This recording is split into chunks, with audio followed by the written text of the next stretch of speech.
Something has changed in footy, though. We're about to have a final played outside of Melbourne City Central, Mike, and it's created a lot of debate across the country. Look, I think scandalous is probably too strong a word, but I think the AFL, this is bloody mindedness to me. I cannot believe that we're playing the Geelong Fremantle final at Simmons Stadium when Etihad will be vacant on Saturday afternoon. And I think it's the AFL saying to Freo and to the Western Australian authorities that are relevant in this discussion, don't mess us around. I mean, this wasn't going to happen until last Thursday. Well, Brian Cook said on the Sunday footy show he didn't know anything about it until Thursday. How can you decide the venue for a final 8 days out? Well, the Herald Sun had a column 4 weeks ago suggesting that in reaction to some discussion as to whether or not there would be a final, Patrick Keane, the AFL spokesman, has said it's just our view on capacity that the largest number of people should be available to attend final. So therefore we use the MCG and potentially Etihad for one final in the first 2 weeks. I guess the debate is how many people would turn up to Etihad, given that there are 4 finals in Melbourne. But you don't risk that discussion. If you've got a big ground with a roof on it that's world class and it's vacant, you play it there. So does it get down to how much money you'd make out of 30,000 down at Geelong and 30,000 at Etihad? It's irrelevant, that. There's a capacity at Simmons Stadium, and they say it's 33. I say it's closer to 30. Don't take the risk. I mean, 44,000 saw Geelong struggling against Freo struggling last year at the MCG. Ticketed game, 2 games. They're top 4 teams this time.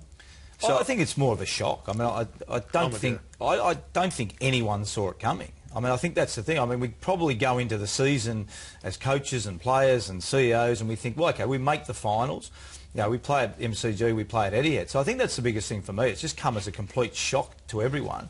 I think the other thing that I mean, this is crystal ball, but if it rains, you know, during that game, you know, you have a indoor venue that's available to play at, which I find... Yeah, now if it's a sunny day, you can mount the argument the other way, but you do have an indoor facility that you're potentially putting a game at risk. Russi, the AFL believe that there'll only be 28 to 30,000 at Etihad if the game were played there, right? The average at Skill this year is 26,000. One crowd, just over 30, was when they opened the lights and Gary Ablett was playing there. Last year, the average crowd at Skill was, or Simmons was 18,000. Yeah. It defies logic, this decision. Well, the one thing I believe is that there's no problem for Fremantle from an away game, from a home ground advantage.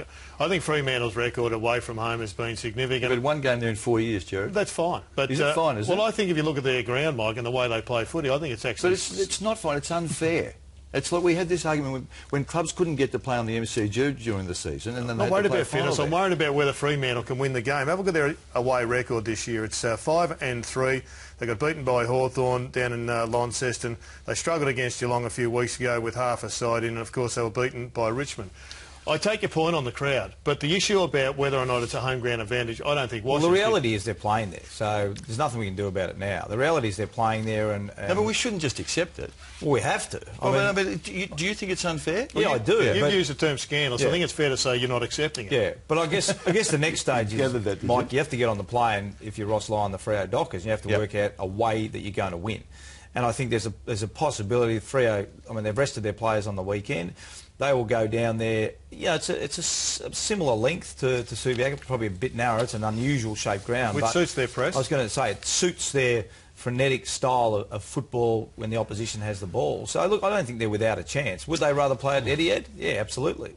All Australian selectors meet tomorrow to pick the side. Is there a chance that they could pick Ryan Crowley, the first tagger since Cameron Ling some years ago? And just on that point, does he go to Joel Selwood again, or does he go to Stevie J, who creates so much damage and may play a lot more forward? He kept Joel Selwood to 13 last time. I wouldn't be messing with that. He'd go straight to Selwood for me. I think Crowley tends to get the same guy over and over again. So does De Boer come from the half-forward line and go back to a tagging role as he once did and go to Well, I think with Freo's midfielders, it's also a question, what does Scotty do with some of them as well? You know, I mean, they've got some really dangerous midfielders, Mundy and Barlow and Fife and Hill, Pearce. So it's going to be an interesting battle in the coach's box in terms of what the matchups look like.